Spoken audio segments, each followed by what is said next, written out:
Dengan tidak hadirnya Gibran Raka Buming Raka, putra sulung dari Bapak Presiden Insinyur Haji Joko Widodo, dalam dialog interaktif Cawapres yang diadakan oleh TV One, membuktikan kepada kita rakyat Indonesia bahwa seorang Gibran Raka Buming Raka memang tidak memiliki kemampuan untuk mengayomi bangsa sebesar Indonesia ini. Tidak memiliki kemampuan untuk adu gagasan dan ide bersama Bapak Profesor Dr. Mahfud MD dan Bapak Muhaimin Iskandar. Assalamualaikum warahmatullahi wabarakatuh. Salam Om Swastiastu, Namo Buddhaya, salam kebajikan dan salam sejahtera untuk kita semua. Saudaraku sebangsa dan setanah air, para penonton kanal YouTubeku yang sangat saya hormati dan sangat saya cintai. Salam jumpa dan selamat bertemu kembali bersama saya Sainai, tentunya di channel YouTube Orang Timur TV. Saudaraku sebangsa dan setanah air, kemarin pada hari Rabu 6 Desember 2023, TV One mengadakan acara dialog interaktif Cawapres. Namun sayang, yang hadir cuman Profesor Dr. Mahfud MD dan Bapak Muhaimin Iskandar.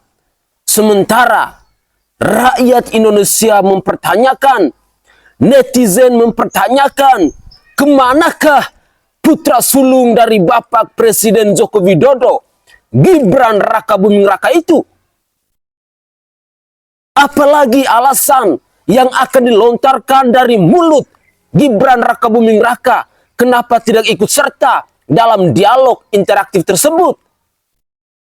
Semakin hari semakin jelas rakyat Indonesia diberitahu, diinformasikan bahwa seorang Gibran Raka Buming Raka memang tidak memiliki kemampuan. Bagaimana tidak?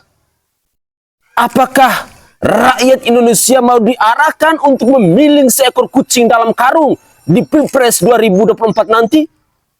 Tentunya tidak. Rakyat membutuhkan kemampuan dari masing-masing pasangan capres dan cawapres. Rakyat ingin mengetahui gagasan, ide, buah pikiran yang dimiliki dari masing-masing pasangan capres dan cawapres ketika mereka terpilih sebagai pemimpin di bangsa dan negara ini periode 2024 sampai 2029 nanti. Sekali lagi saya tegaskan bahwa rakyat tidak mau memilih kucing dalam karung. Mari pemirsa Orang Timur TV ataupun siapa saja yang menyimak cuplikan video ini, gunakanlah logika akal sehat kita. Gunakanlah akal waras kita dalam memilih pemimpin di bangsa ini. Dan untuk lebih jelasnya, saya ingin mengajak pemirsa sekalian, mari kita bersama-sama menyimak cuplikan-cuplikan video berikut ini.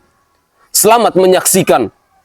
TV, selain dua orang ini yang di depan, juga di hadapan kita sudah ada. Malam hari ini kita salaman dulu dong, ini sudah hadir di sini nih. Saya salaman dulu nih sama Gus Imin. Selamat malam, terima kasih sudah hadir. Assalamualaikum Gus. Prof Mahfud, terima kasih. Assalamualaikum Prof. Oke, ini memang ada yang spesial di menuju pemilu karena kita menghadirkan para calon wakil presiden.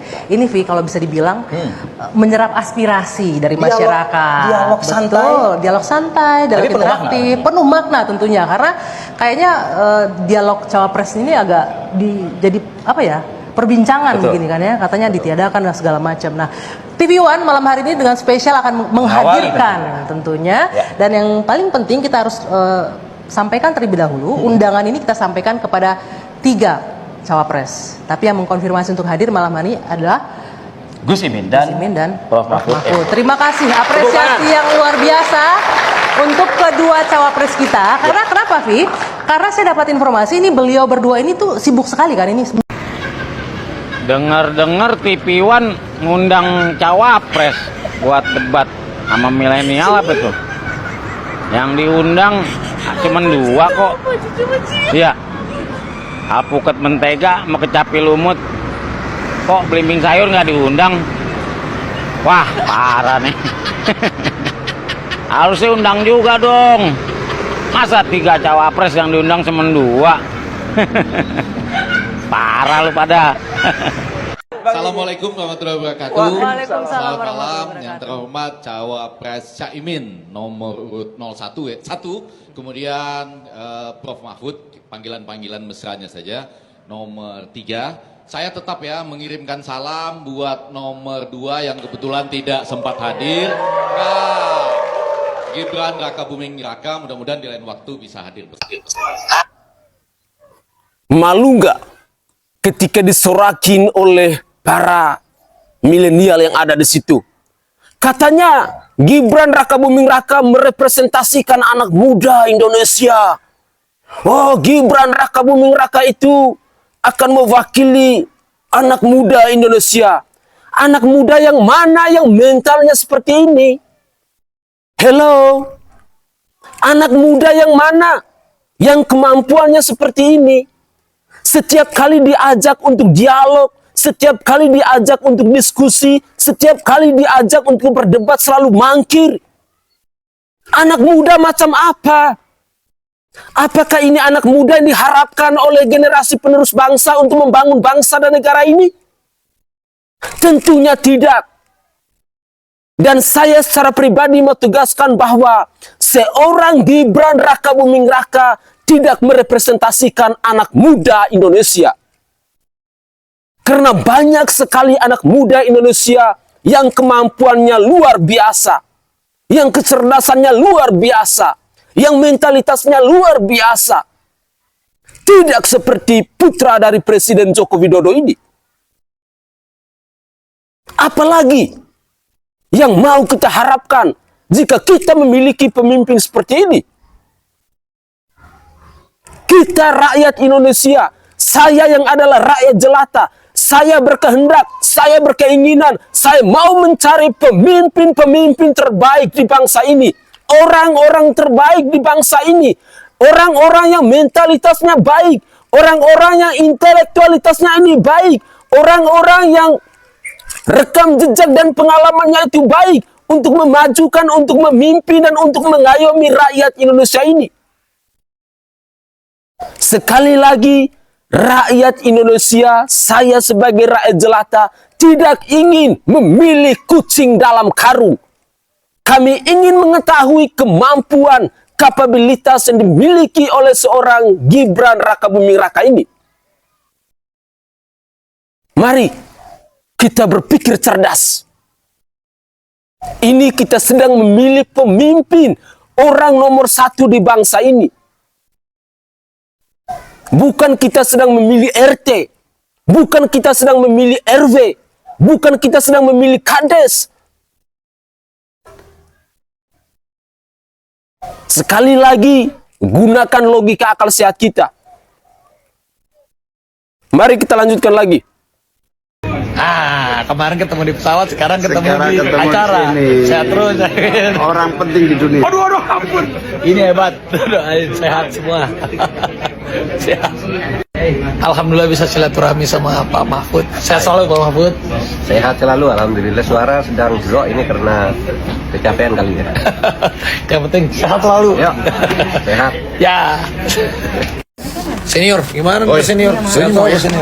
Iya. Ini jadi panelis kita Mas. Di 15 tahun lalu saya tuh sama-sama Raffi jadi panelis capres waktu itu. Saya ingat di RCTI. Ketemu lagi 15 tahun lagi. Raffi di samping sudah semakin luar biasa, semakin matang. Sekarang kita jadi panelis cawapres. Iya, cawapres. Jangan makin banyak nih kita jadi panelisnya. Dan hobinya sama. Nah, Sepak bola. Sepak bola semua. Wah, ketemu kawan lama. Waduh. Tommy Kurniawan, ya Allah, sehat-sehat Tom ya. Alhamdulillah, thank you bro. Mudah-mudahan lancar lagi, ini maju lagi nih ya. Maju lagi, mohon doanya bro. Gua doain Raffi. untuk Bro Tommy sehat terus, mudah-mudahan hajatnya bisa terlaksana. Amin, amin. Saya tetap ya mengirimkan salam buat nomor 2 yang kebetulan tidak sempat hadir. Nah, Gibran Raka Buming Raka, mudah-mudahan Jam 9 pulang ya, saya mau tidur. Jam 9 pulang ya, saya mau tidur. Saya mau tidur. Ya. Bicara soal anak muda, apa kata Mahfud MD? Anak muda yang jumlahnya sekarang lebih dari 50% akan menjadi pemilih. Dan ini dituntut untuk mengelola sumber daya alam kita dan sumber daya manusia kita yang luar biasa.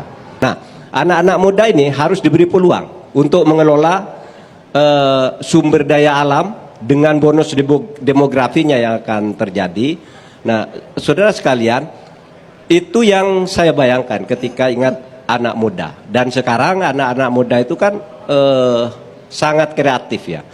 Saya teringat kalau anak muda itu bagi saya adalah anak yang penuh semangat, ingin kebebasan, ingin maju, ingin semua serba pasti, teratur.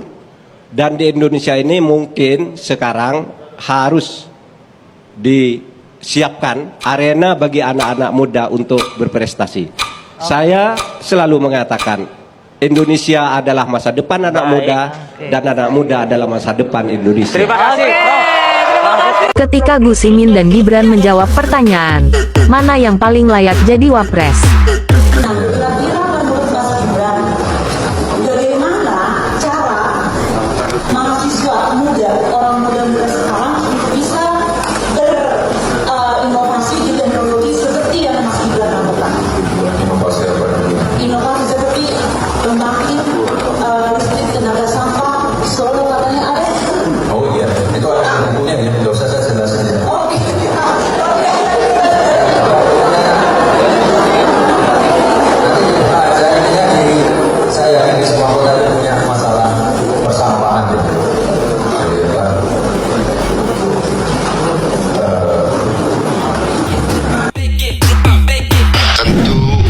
Seluruh visi dan misi yang kami susun, pijakan utamanya adalah Firasuddin, menjaga agama, dimulai dari maqasidus syariah, yaitu tujuan melaksanakan dan mewujudkan terlaksananya ajaran-ajaran agama.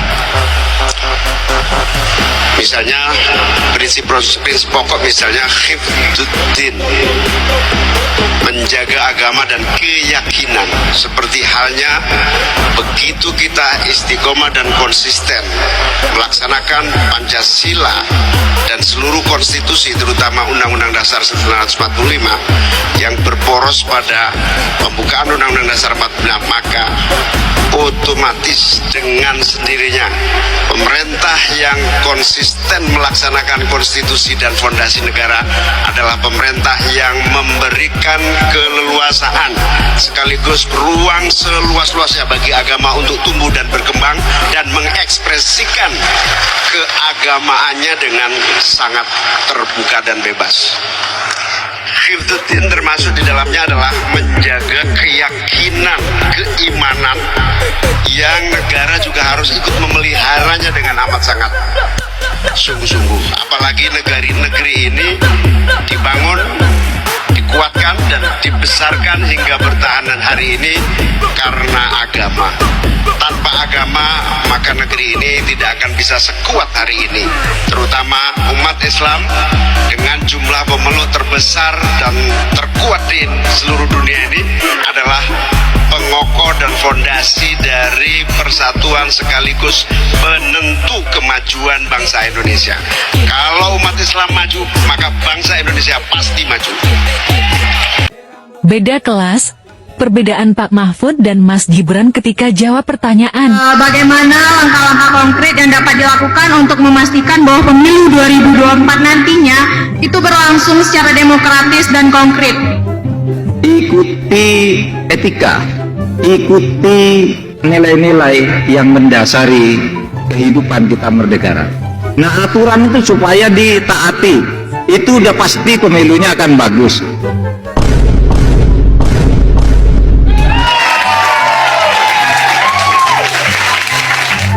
Meanwhile, inovasi seperti pembangkit listrik tenaga sampah Solo katanya ada. Oh iya, itu ada bukunya ya, nggak usah saya jelasin ya. Nggak usah saya jelasin ya. Nggak usah saya jelasin ya. Guys, di sini saya sengaja menampilkan cuplikan-cuplikan video untuk membandingkan dari antara seorang Profesor Mahfud MD dengan Gibran Rakabuming Raka, lalu Bapak Muhaimin Iskandar dengan Gibran Rakabuming Raka. Saya menyajikan cuplikan video ini agar kita pemirsa Orang Timur TV bisa mengetahui kemampuan komunikasi, kemampuan intelektualitas, kemampuan dalam berdialog, dalam berdiskusi yang dimiliki oleh masing-masing cawapres ini. Jadi kalian bisa melihat siapakah kira-kira yang memang punya pengalaman, siapakah kira-kira yang lebih berintegritas, siapakah kira-kira yang intelektualitasnya ini bagus, siapakah kira-kira yang mentalitasnya ini bagus. Kalian bisa melihat ada Bapak Profesor Dr. Mahfud MD, ada Muhaimin Iskandar, ada Gibran Rakabuming Raka. Mari, saya sengaja menyajikan cuplikan video ini agar kita bisa membuat perbandingan. Jangan sampai nanti kita rakyat Indonesia dituntun untuk memilih seorang pemimpin yang tidak berkualitas. Dituntun untuk memilih pemimpin seperti kucing dalam karung. Jangan. Kita rakyat Indonesia perlu dan wajib untuk mengetahui kemampuan-kemampuan yang dimiliki oleh masing-masing pasangan capres dan cawapres. Itu adalah hal yang wajib. Dan bagaimana kita bisa mengetahui kemampuan dari mereka ini ketika ada acara-acara debat seperti ini, ada acara-acara dialog interaktif seperti ini, ataupun ada acara-acara diskusi lainnya, kita mengharapkan agar mereka itu wajib hadir. Sehingga rakyat bisa menilai. Bukan setiap kali ajakan untuk berdialog, berdiskusi selalu mangkir. Mental macam apa seperti ini? Mari kita lanjutkan lagi. Ini ada replika orang naik tangga. Ini pesan kepada Mbak Najwa bahwa melangkah ke puncak itu harus melalui satu tangga per satu tangga. Dan Anda akan berhasil nanti mencapai puncak. Amin. Terima kasih Pak Mahfud. Jadi ini kita bukan persoalan menolak pemimpin muda atau tidak. Tapi ketika prosesnya itu mengingkari konstitusi, itu yang masalah. Wah. Wah. Wah. Wah. Sontoloyo. Sontoloyo. Sontoloyo.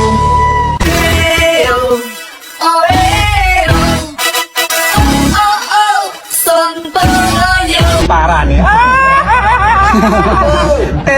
Tenang. Gen Z tanya alasan Gibran mau jadi cawapres. Masalah Mas Gibran, saya wakil dari Belajar Jambi, saya mau menanyakan hal apa yang mendorong Mas Gibran untuk maju untuk jadi wapres? Kan Gibran masih muda nih. Hal apa yang mendorong Mas Gibran untuk maju? Banyak. Tapi yang jelas selama 2 tahun membangun di kota Solo, kita banyak belajar, kita banyak berinteraksi dengan warga, dan selama 2 tahun ini ya warga di Solo sudah mulai merasakan hasilnya lah. Dulu awal-awal saya menjabat itu pertumbuhan ekonominya cuma minus 0,174. Sekarang kita punya pertumbuhan ekonomi tertinggi 6,25. Dengan apa?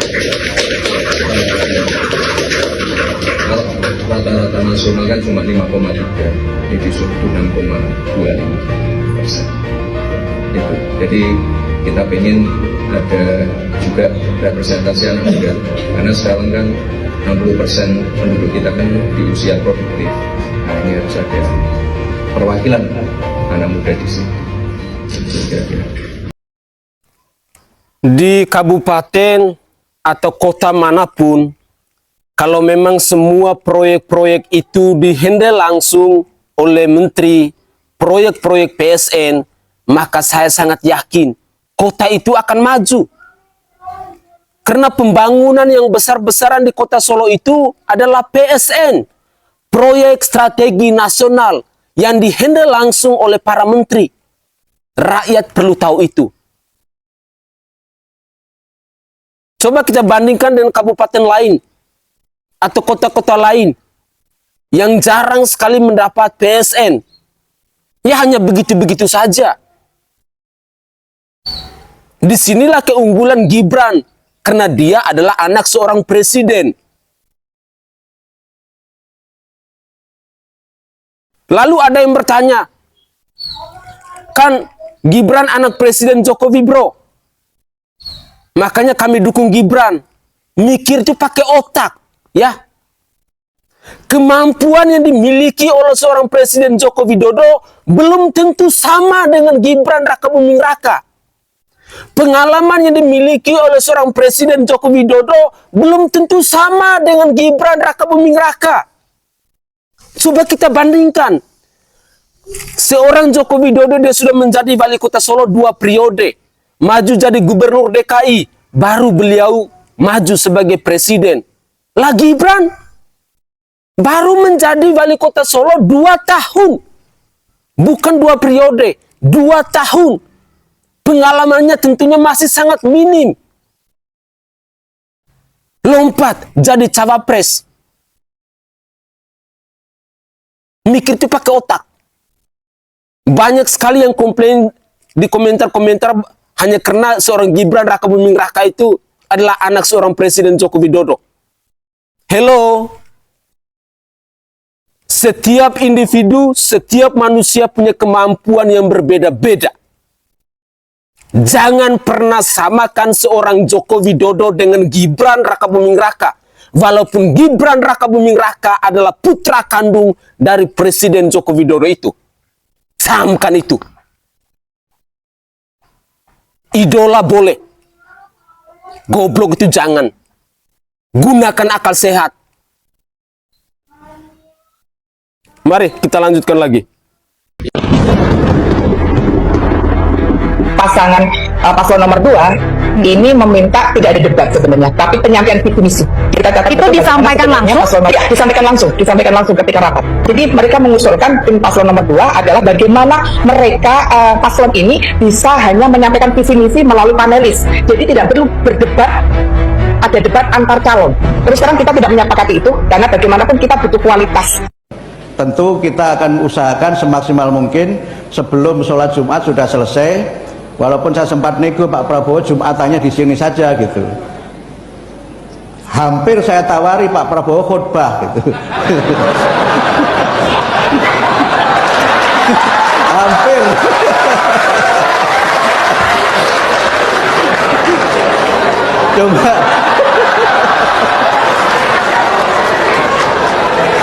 Coba kata tim katanya Pak Prabowo harus segera ke Jakarta untuk ada acara lain sehingga nanti khutbahnya kalau ditakdirkan Bapak.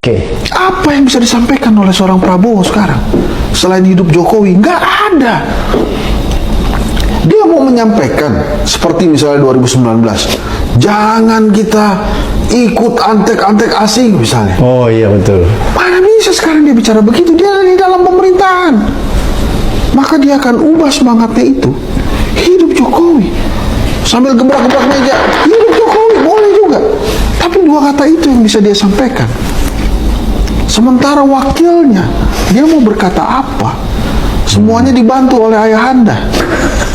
Maka yang bisa dia lakukan, alasan terbaik seorang Gibran maju sebagai wakilnya Pak Prabowo cuma satu, berbakti kepada kedua orang tua. Gak ada lain bang. Itu alasannya. Dia mau nyebut apa? Dia mau bilang apa?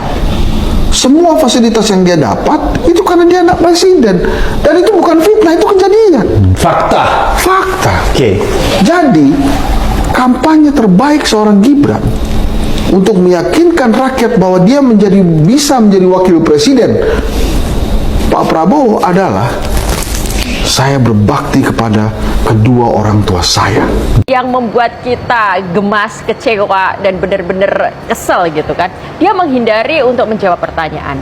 Padahal sebagai publik, kita tahu kemampuan seseorang, tahu visi seseorang dari apa yang dia utarakan. Tapi dia kemudian selalu bilang, nggak usah dijawab, biar aja. Saja. Nah, tanya sama orang itu.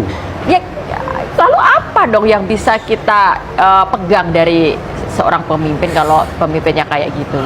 Jadi ketika kita sebenarnya sedang memperjuangkan agar anak muda diberi kesempatan untuk memimpin, agar anak muda dilihat punya kapabilitas yang sama dengan yang senior, ternyata sekarang ini lagi-lagi dibajak, dibelokkan bahwa seolah-olah di antara kontestasi cawapres ini calon muda adalah calon yang terbaik. Nah, itu yang kemudian saya sebut sebagai mitos.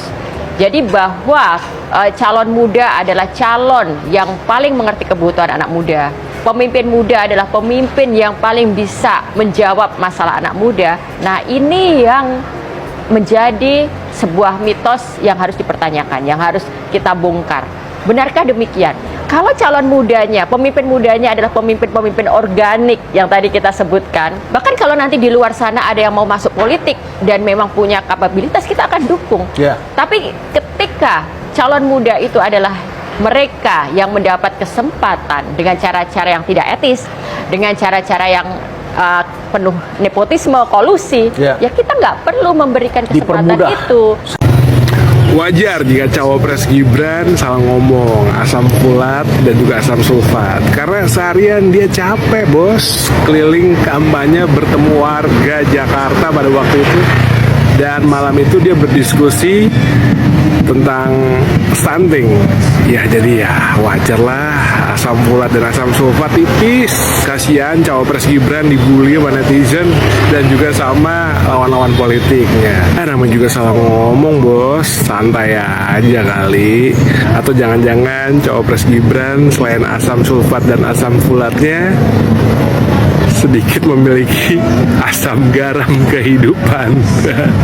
Kocak juga cawapres Gibran. Oke guys, itulah cuplikan-cuplikan video yang bisa saya persembahkan ke pemirsa Orang Timur TV. Terima kasih jika kalian telah menonton dan menyimak cuplikan-cuplikan video ini.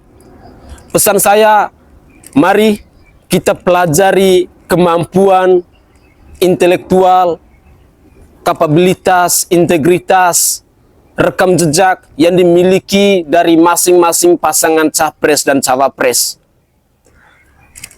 Dalam tahun 2024 ini, kita itu sedang memilih orang nomor satu di bangsa ini. Tentunya kita punya prinsip, kita punya pemikiran, dan kita punya harapan yang sama. Kita ingin orang itu mampu, orang itu berkualitas, orang itu punya integritas, orang itu punya intelektualitas dan punya mentalitas untuk membangun bangsa dan negara ini. Tidak bisa menjadi pemimpin di bangsa ini hanya kerja, kerja, dan kerja. Bagaimana jadinya ketika berhadapan dengan negara lain? Bagaimana jadinya ketika duduk di forum PBB dan lain sebagainya? Kemampuan-kemampuan mereka harus benar-benar kita uji. Harus benar-benar kita pelajari. Karena kita mau mencari pemimpin yang berkualitas. Mau mencari pemimpin yang berintegritas, mau mencari pemimpin yang kemampuannya itu adalah yang paling baik dari mereka-mereka yang saat ini maju sebagai calon capres dan cawapres. Berpikirlah secara rasional untuk memilih seorang pemimpin. Jangan gunakan emosi. Mari kita ini mencari pemimpin itu jangan seolah-olah negara ini dijadikan sebagai bahan candaan. Karena bagi saya sangat miris di bangsa ini. Ketika rakyat datang, rakyat menunggu, rakyat ingin mendengarkan gagasan-gagasan, ide, buah pikiran, program kerja, rakyat mau mendengarkan edukasi-edukasi politik, tetapi yang hadir adalah goyang gemoy lah, kasih susu UHT lah. Mau jadi apa? Apakah goyang gemoy akan menghidupkan bangsa ini? Apakah goyang gemoy akan menyelesaikan persoalan di bangsa ini?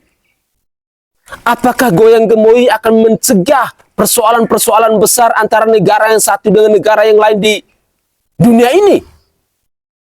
Ataukah apakah dengan susu UHT itu akan langsung mengurangi angka stunting? Atau apakah dengan susu UHT itu akan menyelesaikan persoalan bangsa selama 5 tahun yang akan datang? Sekali lagi saya mengajak pemirsa sekalian, mengajak orang-orang yang menyimak cuplikan video ini, mari gunakan akal sehat kita. Semoga saja kita menjadi lebih baik dari hari ini. Bagaimana kita bisa menjadi lebih baik dari hari ini? Tentunya kita harus mencari pemimpin yang lebih baik juga. Pemimpin yang paling baik, yang berkualitas. Semoga saja cuplikan-cuplikan video ini bisa menyadarkan kita semua. Mungkin itu saja tanggapan singkat saya. Dari lubuk hati yang paling dalam, saya Sainai menyampaikan permohonan maaf yang sebesar-besarnya kepada siapa saja yang menyimak cuplikan video ini jika ada tutur kata atau buah bahasa saya yang tidak berkenan di hati para pemirsa sekalian. Sekali lagi, mohon maafkan saya. Salam hormat, salam NKRI, dan salam Pancasila untuk kita semua. Tetaplah semangat, dan jangan lupa untuk selalu berpikir waras.